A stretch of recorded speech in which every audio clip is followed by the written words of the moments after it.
The candles in the Ashvale dining room had been arranged to catch the light of every diamond at the table, and there were a great many diamonds. Marianne stood in the entrance corridor and understood this at once, the way one understands the mechanics of a trap after it has already closed. Her gown was gray. Not the fashionable silvered gray that Lady Harwick was wearing at the far end of the room, but the gray of long widowhood, honestly observed, retrimmed once at the cuffs and once at the hem, and still not quite disguising the age of the cloth beneath. She had known it would not disguise it. She had come anyway. The footman at the door held his expression with the practiced blankness of a man who had been given precise instructions. He looked at the card she presented, looked at her, and said, in a voice calibrated to carry no further than her ear, "Mrs. Voss, yes, this way. Not your Grace, not the Duchess of Ashvale. Mrs. Voss, as though 3 years of marriage and the title it had conferred were a minor clerical error recently corrected." Marianne did not flinch.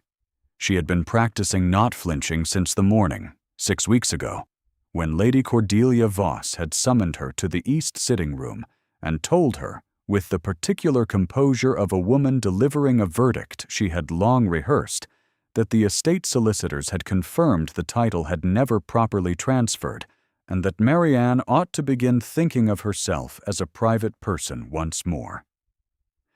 The hearing of it had been one thing. The daily renegotiation of her own name had proved another. She followed the footman into the dining room and felt the shift in the air as the assembled company registered her arrival. That small collective stillness that was the London season's most efficient weapon. 17 people, at least, ranged along a table set with Ashvale plate and Ashvale crystal, and every one of them had heard some version of what had happened to the late Duke's widow. She could see it in the half-second pauses in conversation, the small turns of the head that were not quite looking, and not quite not looking. Lady Cordelia sat at the head of the table in the late Duke's chair. She wore rubies.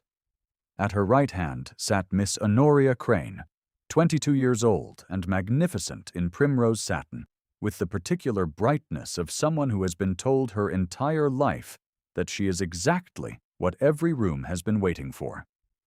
Honoria was looking at Marianne now, openly, with an expression that was not unkind so much as clinical, a woman making an inventory. And at the far side of the table, slightly apart from the nearest cluster of guests, stood a man Marianne did not immediately recognize. He was tall, in the way that certain men are tall, without seeming to intend it. The height distributed into a stillness that made the room arrange itself slightly around him, without his appearing to ask it to. Dark coat, no ornament beyond a single signet ring. He was not watching the door. He appeared to be reading the grain of the tablecloth. He had the face of a man who has decided that the room does not require his attention until it proves otherwise. He was, as she would learn a moment later from Lady Harwick's murmured aside, Patrick Nielsen, the Duke of Ravenscroft. He had arrived from his northern estate only that afternoon, and was not generally known to attend such dinners. No one, Lady Harwick's tone implied, was entirely certain why he had come. He looked up as Marianne was shown to her seat. His expression did not change. His eyes held hers for 1 second, then moved to Lady Cordelia at the head of the table, and something in the quality of his attention shifted in a way Marianne could not have named if asked. She filed it as coincidence and sat. If you have found this story worth your time already, you are welcome to stay with it to the end. What follows is the account of how a woman who had been told she was no one came, at last, to be seen by someone who understood precisely what the telling had cost her.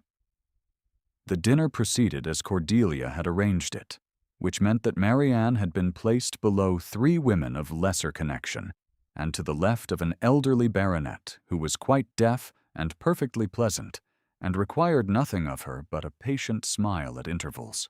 Across the table, Honoria spoke with effortless facility about the coming Vauxhall entertainments and a projected visit to the Marchioness of Daleford, each sentence drawing a small tributary of approval from whoever sat nearest her.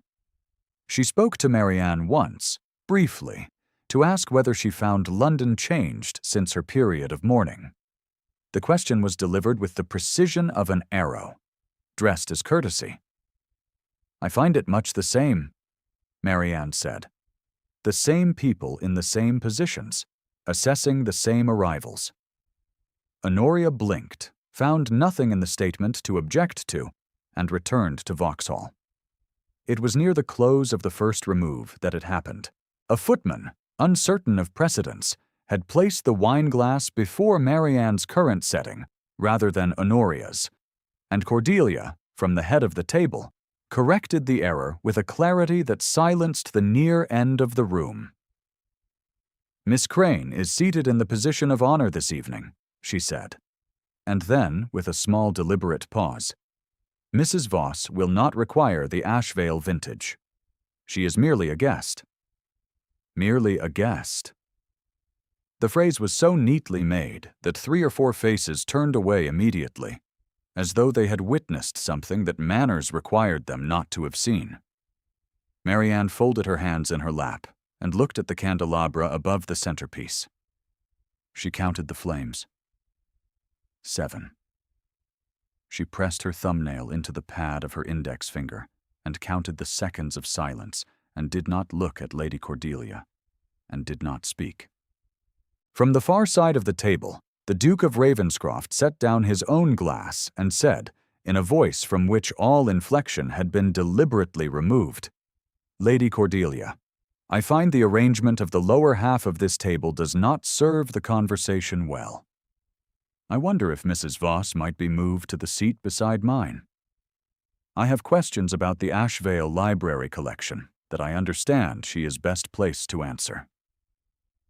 The room was very still. Cordelia smiled.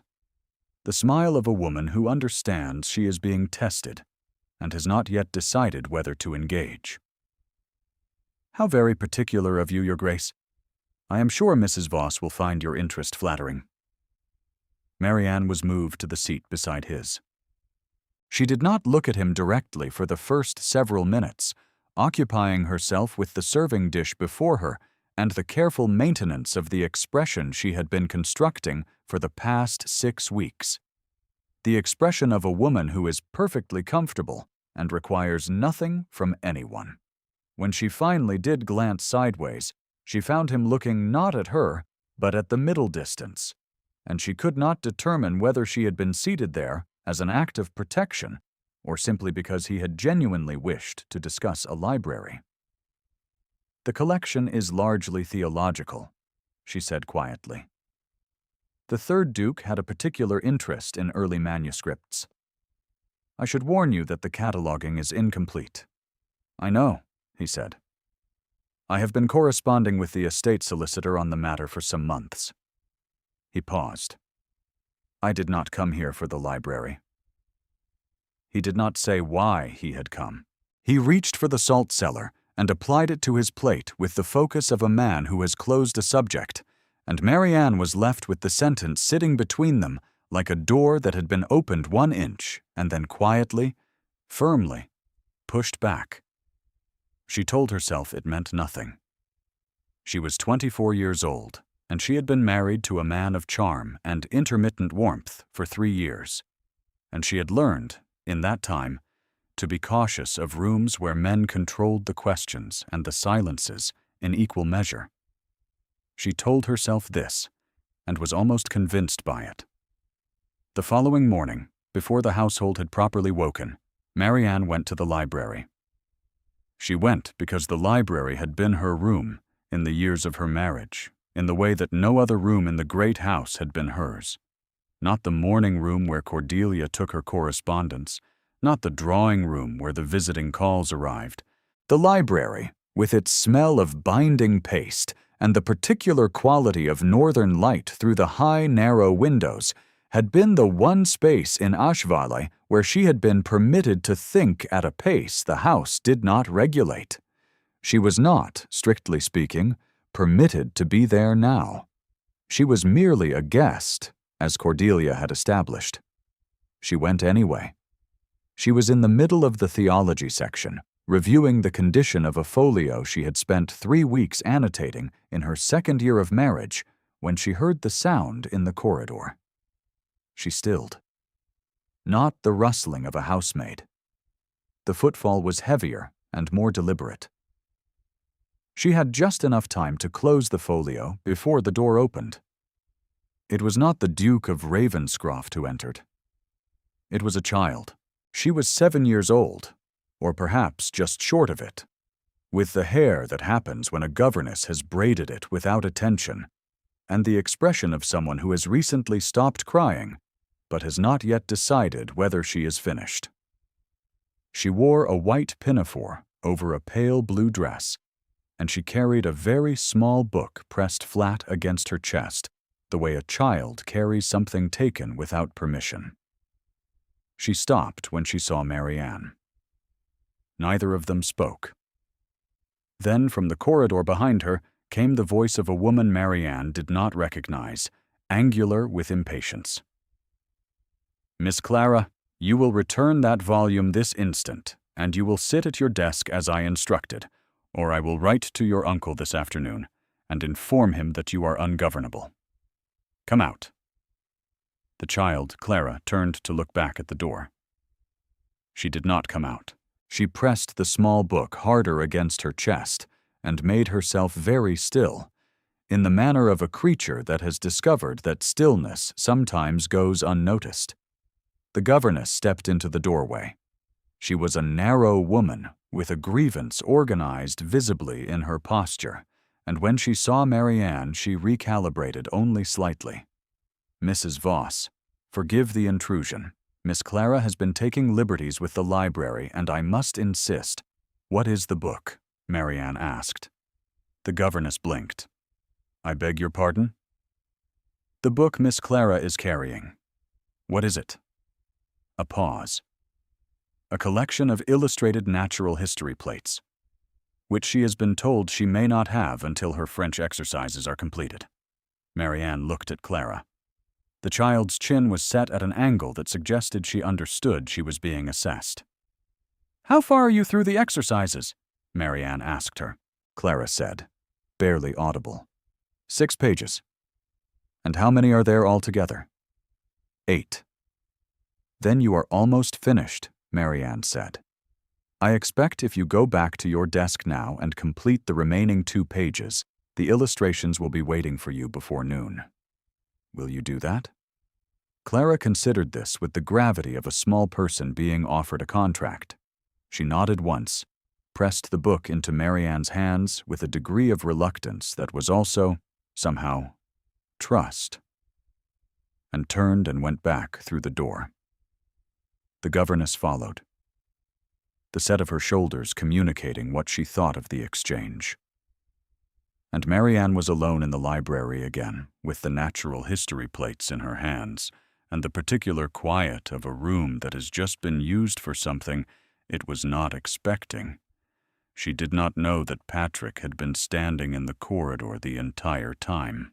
He had come to the library that morning for his own reasons, had heard the governess's voice and stayed to the side of the door, and had watched through the narrow gap left by the governess's exit in time to see Marianne hold out the illustrated plates to a child who had decided, in 30 seconds, to trust a stranger. He did not enter the library. He stood in the corridor for a moment with his hand flat against the wall and thought about what he had just seen, and then he walked back towards the east wing without giving himself time to name what the thinking had produced. Marianne stayed in the library for another hour. She was not aware of having been watched, and would not have believed it if told. The wound she carried was precisely calibrated to reject that kind of information. 3 years of being managed, of being positioned and rearranged in Cordelia's domestic architecture, and then 6 weeks of being systematically unmade, had built in her a fluency in the language of being invisible. She expected not to be seen. She arranged her expectations carefully so that not being seen could not arrive as a surprise. This is what the season does to women who have been told, often and precisely, that the world's verdict on them is final. That same afternoon, in the east corridor of Ravenscroft's wing of the house, Marianne passed the door that connected to the family apartments and saw, through the gap left by a servant's recent exit, a portrait turned to face the wall. It was a large canvas in a dark frame, positioned on the wall beside the fireplace, in such a way that whoever sat in the room's reading chair would, under normal circumstances, have faced it directly. It had been turned inward so that only the stretcher bars showed, plain wood and canvas back, the image sealed away from the room. On the floor beneath it, as though recently removed from a shelf nearby, lay a small leather-bound book whose cover had been so extensively handled that the title was no longer legible from the doorway. She thought about it later, in her room. The portrait. The turned canvas. Something in that house that could not be looked at. It was Patrick's ward, Clara, who furnished the answer the following morning, with the uncalculated honesty of 7 years old. Marianne had returned the illustrated natural history plates to the library and found Clara already there, perched on the window seat with her French grammar open and apparently abandoned in favor of watching a groom exercise a gray horse in the courtyard below. Clara said, without looking up from the window, "The portrait is of my aunt, my uncle's wife. She died before I was born. He turned it the year I came to live with him, and he has never turned it back." Marianne looked at the gray horse moving in even circles below and did not say anything. "Agnes says," Clara continued, still watching the horse, "that he turned it because he believes he ought to have saved her, and he did not. Agnes says that is why he is the way he is." Patrick's wife had died in childbirth, 2 years into their marriage. The child had not survived.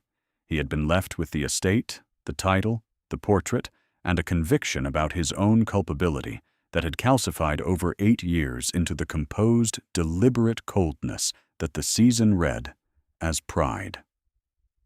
Marianne understood, standing at the library window with this information given to her by a child, that the coldness was not indifference. It was the architecture of a man who had decided that attachment produced a specific and unbearable cost. He had seated her above Honoria at a dinner table, despite having no social reason to do so. He had said, plainly, that he had not come to Ashvale for the library. She set these 2 facts in a row, and told herself firmly that she was building a structure out of insufficient materials. She had been wrong about a man's intentions before. She did not allow herself to think further about it. She had more immediate concerns. Cordelia's escalation arrived on the 4th day of the gathering, which had by then expanded to include a Thursday drawing room attended by most of the county's winter residents, and several guests arrived specifically from London. Honoria sat at the piano, and the room had the particular warm density of an occasion that knows it is being remembered. Cordelia waited until Patrick was present, and then crossed the room to stand beside the fireplace, where the assembled company could see her clearly. And she said, in the composed, carrying voice of a woman who has timed her entrance with care, that she wished to address a matter that had been generating some uncertainty, and that she felt it was owed to her guests to be frank. What she said was this: that Marianne had presented herself at Ashvale under false assumptions, that the title of Duchess of Ashvale had never lawfully transferred to her upon her marriage, because the late Duke's first title-bearing settlement had been granted under a condition his marriage to Marianne did not satisfy, and that the estate solicitors had confirmed, in writing, that Marianne's claim to any portion of the ducal estate or its associated honors was without legal foundation. She produced a document from the small table beside her with the confidence of a woman who has been rehearsing this particular theater for some time, and held it where the room could see it was official in the way that official documents appear to be when held by people who expect them to be believed. "Mrs. Voss," Cordelia said, and her voice was not raised and not unkind, and all the worse for it, "has been living under a name that is not hers. I say this not to wound, but to clarify. The estate has an obligation to its history." The room was very quiet. Marianne stood near the window, where she had been when Cordelia began speaking, and she looked at the document in Cordelia's hand and thought, with a clarity that was almost cold, that she had not misread anything. She had simply been insufficiently prepared for how far the preparation had gone. Agnes, who had been standing at the doorway behind the ranks of seated guests, met Marianne's eyes across the room. Agnes had been Marianne's lady's maid for the 3 years of the marriage, and had declined to leave when Cordelia dismissed the widow's household staff, citing an attachment to the linen press that no one had believed, and everyone had tolerated. She had been in this room from the moment Cordelia entered it. Her expression now communicated, with the economy of a woman who has no formal power and understands it, that she had seen everything and would say so if asked. Marianne looked at the document in Cordelia's hand. She said, "May I see it?" Cordelia permitted her to approach. The document was well made. Whoever had produced it had taken pains with the sealing and the wording, and had correctly reproduced the formal apparatus of an estate legal instrument. The date, however, was wrong.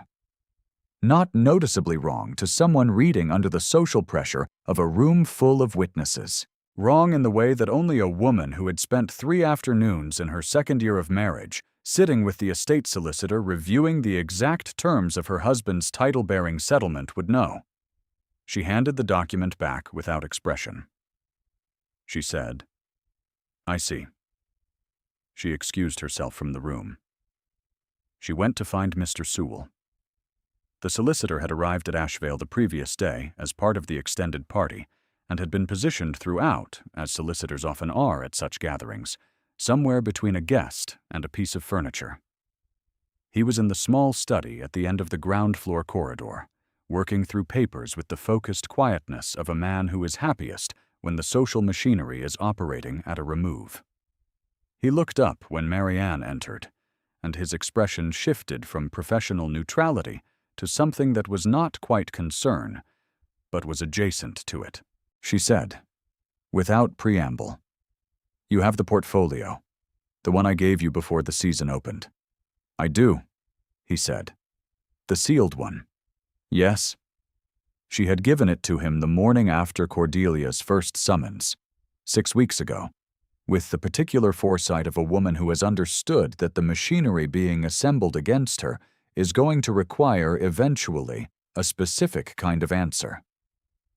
She had known then what she knew now, which was that Cordelia's case was built on a document that had been manufactured to replace a document that already existed. A royal decree granted in the 14th year of the reign, naming the title of Duchess of Ashvale as belonging to the wife of the holding duke in perpetuity and not subject to private reassignment by any member of the ducal family. She had found it in the library, in her 2nd year of marriage, in a folio of estate papers she had been cataloging on her own initiative. She had understood immediately what it meant, and had kept the understanding very quietly to herself, ever since. She said to Mr. Sewell, "I need it now." He retrieved it from the locked inner drawer of the traveling case beside his chair. He held it out. She took it and did not open it, because she had memorized its contents in the library 2 years ago, and did not need to read it again to speak to what it contained. She stood in the corridor outside the study for a moment, with the sealed portfolio against her ribs, and looked at the door to the drawing room at the far end of the passage. She could hear, faintly, the sound of resumed conversation, the social machinery calibrating itself around the absence of the woman it had just unmade. She was 24 years old. She had been a duchess for 3 years and a widow for 6 weeks more than that, and she had been told, in 3 separate settings and in 3 distinct voices, that she was nothing and no one, and that the correct thing to do was to accept it gracefully. She walked back to the drawing room and opened the door. The room reorganized itself around her entrance in the same way it had 6 weeks ago, and the week before that, and the night of the dinner, the small collective stillness of a company that has performed its verdict and is surprised to find the subject returning. Cordelia stood near the fireplace still, the document in her hand, with Honoria at her side, and the particular composure of a woman who considers the matter closed. Patrick was standing at the far edge of the room near the tall windows, apart from the nearest group of guests, and he was watching the door. Marianne said, addressing the room rather than any one person in it, "I owe the assembled company a correction." She held up the sealed portfolio. She said, "The document Lady Cordelia presented bears the date of 3 months ago. The instrument I am holding bears the date of the 14th year of the reign and the seal of the Crown Office. It establishes that the title of Duchess of Ashvale transferred to the wife of the holding duke upon his marriage, and is not subject to reassignment or removal by any private instrument within the family." She looked at Cordelia. "It was always mine. It required only that someone look for it," Cordelia said, very controlled. "That document cannot be authenticated in this setting." "No," Marianne agreed.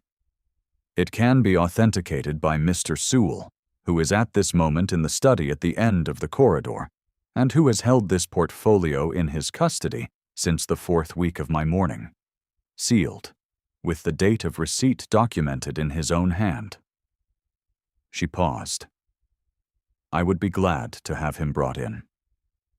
Agnes moved before anyone else did, stepping out through the side door with the quiet efficiency of a woman who has been waiting for this exact instruction. The room held itself in the particular suspension of a company that is watching a prepared thing unfold and is not yet certain which direction it will fall.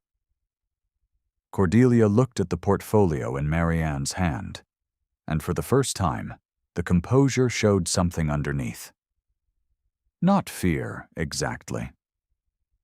Something closer to the specific discomfort of a person whose script has been running correctly for so long that the experience of it not running correctly is genuinely new. Patrick crossed the room. He did not cross it quickly, which made it worse. He crossed it in the unhurried way of a man who has decided exactly where he is going, and sees no reason to disguise the decision. 3 deliberate strides through the center of the assembled company, past Lady Harwick and past the baronet and past Honoria, who watched him come with an expression that had had time to become very still. He stopped beside Marianne, not between her and the room, but beside her, close enough that the action was legible from every position in the space, and he turned to face the assembled company with the composed authority of a man who has been a duke long enough that standing somewhere is the same as declaring a position. He said, to Cordelia and to the room equally, "The decree is sufficient on its face. Sewell will confirm the seal." He paused 1 beat. "Marianne is the Duchess of Ashvale. She has been throughout. The company may wish to arrange itself accordingly." Not a declaration of sentiment. A statement of fact delivered in the register of a man who does not separate the two, and who understood that in this room, in this company, with these specific witnesses, the only language that would do what needed doing was the language of plain, irrevocable authority. The room arranged itself. Mr. Sewell came in behind Agnes and stood at the edge of the assembled group and looked at the portfolio Marianne held and at the document in Cordelia's hand, and said in the precise measured voice of a man who understands the weight of what he is confirming, "The Crown Decree is dated and sealed correctly.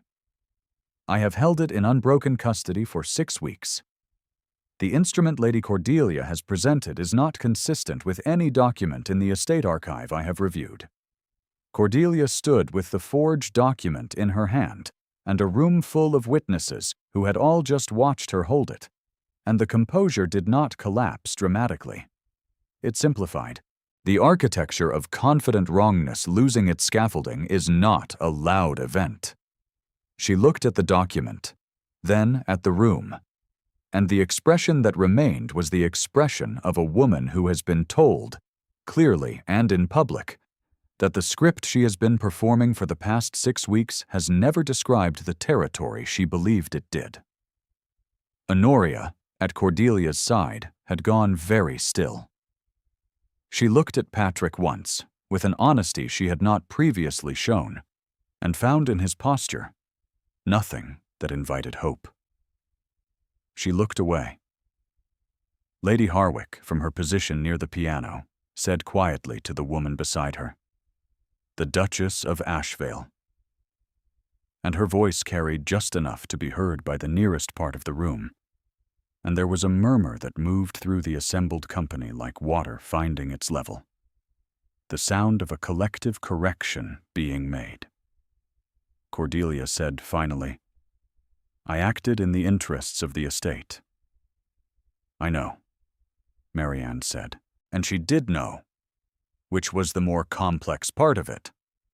Cordelia had spent 30 years as the guardian of a name and a house and a social position that was all she had ever been told she was worth. And the machinery she had operated against Marianne had been the same machinery that had organized her own survival. Marianne did not hate her for it. She met her eyes across the drawing room and said gently, "I think it would be best if you made use of the dower house as it was originally intended. I will ensure you are comfortable there." This was the only cruelty she permitted herself, and it was not cruelty. The dower house had been designated for Cordelia's use in the original estate settlement for precisely this eventuality, and had been left unused because Cordelia had never previously been required to acknowledge the eventuality. Being reminded of it in front of the assembled company was correction rather than punishment, and the distinction mattered to Marianne even in this moment. Cordelia did not answer. She folded the forged document with care, which was in its way a kind of grace, and left the room. The drawing room exhaled. Patrick turned slightly toward Marianne, and she looked at him for the first time since he had crossed the room. He was not looking at the door through which Cordelia had gone. He was looking at her with the particular quality of attention she had been misreading for 4 days, the attention that was not procedural and had never been procedural. And at this proximity, and with the room's reorganized witness around them, she could not construct a misreading that held. She said, quietly enough that the words did not carry beyond the two of them, "You came to Ashvale for me." He was silent for a moment. Then he said, "I came because I had been watching the correspondence between Sewell and Cordelia's solicitors for 3 months, and I wished to see whether you would act or whether you would endure." "And?" "You acted," he said. "I had suspected you would." It was, by the standards of the season's declarations, a remarkably practical statement of feeling from a man who had spent 8 years dismantling the architecture of feeling entirely. Marianne recognized it for what it was, which was the furthest he could presently go, and found she did not require him to go further. She would like readers who have walked this far with her to know that the season's ending, when it came, was quiet. The Ashvale gathering dispersed over the following 2 days, the guests finding reasons to return to London or their own estates, with the slightly quickened purpose of people who have witnessed something that will require retelling. Lady Harwick pressed Marianne's hand at the carriage door and said nothing, which was its own kind of statement. The baronet patted her arm and told her she had handled it with uncommon composure, by which he meant a great deal more than composure. Patrick remained at Ashvale for the rest of the week, and then he did not return to his northern estate. He stayed in a reasonable excuse of proximity to London and invited Marianne to Ravenscroft for what he described, in a note delivered by his manservant to Marianne's sitting room, as a consultation about certain matters related to the estate library's correspondence with his own collection. Agnes received the note before Marianne did, and said, reading it with the frank assessment of a woman who has no patience for indirection, "He's asking you to visit." "He's asking me to consult on a library question," Marianne said. Agnes set the note on the dressing table. "He's been corresponding with Sewell for 3 months on your behalf without your knowledge, and he crossed a drawing room full of witnesses to stand beside you and correct a room that had just stripped your name. He is asking you to visit." Marianne looked at the note. "Yes," she said. "I believe he is." Ravenscroft was a house that had been very quiet for a long time and had not forgotten how to receive people, the way certain houses hold the memory of occupancy in the way they held warmth. The hall had been opened properly, the fires lit in the main rooms, and a table set in the morning room with fruit and wine, and the kind of careful attention that suggested the instructions had been specific and personal rather than merely thorough. Clara came down the main stairs before the formal greetings were complete, still in her pinafore, the illustrated natural history plates under one arm.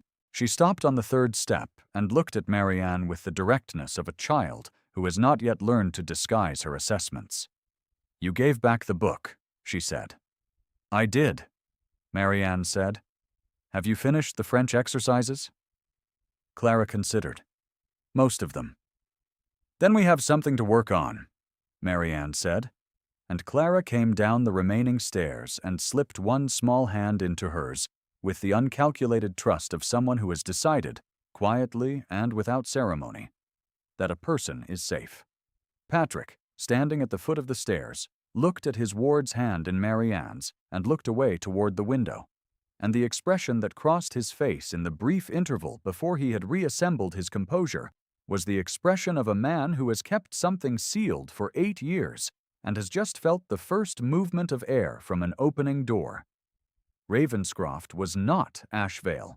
It was older and less polished, and had a specific northern gravity to it, the stone drawing heat from the earth, in a way the more fashionable southern houses did not. Marianne walked through the library the morning after her arrival, and understood that the collection was genuinely extraordinary, and that the library question had been genuine alongside the other question, both things true at once. She spent 3 hours with the catalogue and found 4 volumes she had been looking for since her 2nd year of marriage, and was unreservedly happy about this, which was not a feeling she had made space for in several months. Patrick found her there in the early afternoon and did not pretend surprise. He stood in the doorway for a moment, and then came in and sat in the reading chair across the central table, and they talked about the collection for 20 minutes with the ease of people who have discovered a shared absorption. And then they sat in a silence that was not uncomfortable, the fire talking to itself in the grate. He said eventually, "There is a portrait in the East Room that I have not been able to look at for 8 years." She waited. "Her name was Eleanor," he said. "She had been afraid during the last weeks, and I had told her it would be well, because I had trusted the physician's confidence, and the physician had been wrong. And by the time I understood he was wrong, there was nothing left to do but stay with her, and find out how little that was sufficient." He was quiet. "I told myself I had not done enough. I have told myself so regularly ever since." Marianne said carefully, "Clara told me you believed you ought to have saved her." He looked at her. Something in his face shifted, not dramatically, but with the quality of a man who has just heard a thing he has been carrying alone, placed gently into a room by another person, and discovered that it does not disappear when named. Clara is 7 years old and considerably wiser than I generally account for. She trusts you, Marianne said. She watches you constantly when she thinks you are not attending. She wants you to be well. Patrick was silent for a long time. When he spoke again, his voice was measured in the way that speaks to considerable governance of what lies beneath. I have been, for some years, unable to tell the difference between prudence and absence, he said. I am told it is a distinction worth recovering. They sat in the library until the light moved from afternoon to gray dusk, and Agnes brought tea that no one had asked for, and Clara appeared at the door at 4 o'clock, with the French grammar held out as evidence of completion, and the household assembled itself around these people with the naturalness of things that are finding their right arrangement.